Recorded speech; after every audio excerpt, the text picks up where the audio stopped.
Hello, babes. My name is Nadia Sayapin, and today we are reading the prologue from The Irregulars, Book 2 of the Northwest Uprising. Thank you so much for joining me today. And if you're brand new and you're just seeing this, the Rebels I have a whole playlist for the Rebels. So I don't know how to put it on the screen, but I'll pop at least the beginning of the playlist down below. So, The Irregulars, the Northwest Uprising, Book 2.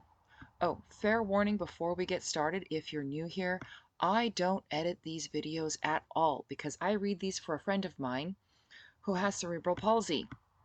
She enjoys them, but she needs audiobooks. Since I don't have an audiobook, I'm doing this.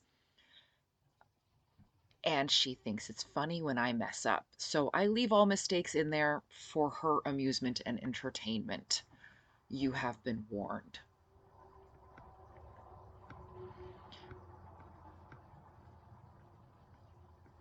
By the way, there are maps. We're reading directly from here because I don't have a copy of the Irregulars that I'm willing to trash, a physical copy to read from. Um, every copy I have is currently up for, I'm taking them to market. And look at those. I love those maps. Samya's vision did such a good job.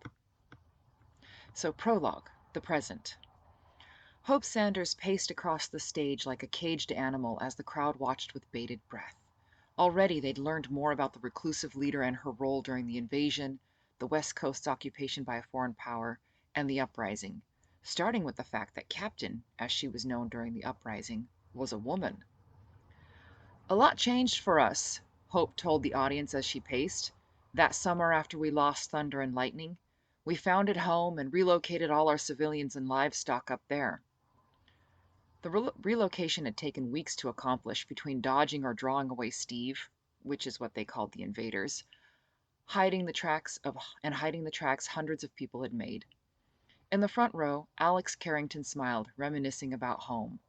Sonia Gattens had found the place originally when she'd taken time off after the two young fighters, Thunder and Lightning, had been killed.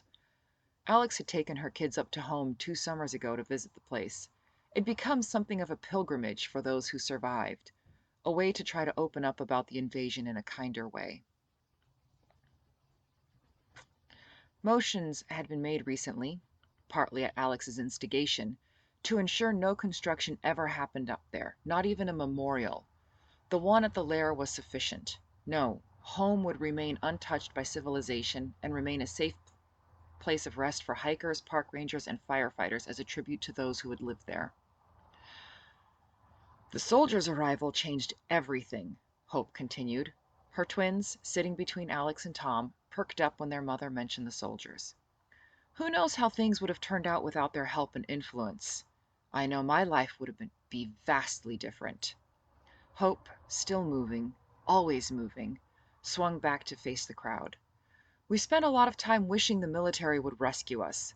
When they finally showed up, I cussed more in those first days than I have before or since. Laughter rippled through the crowd.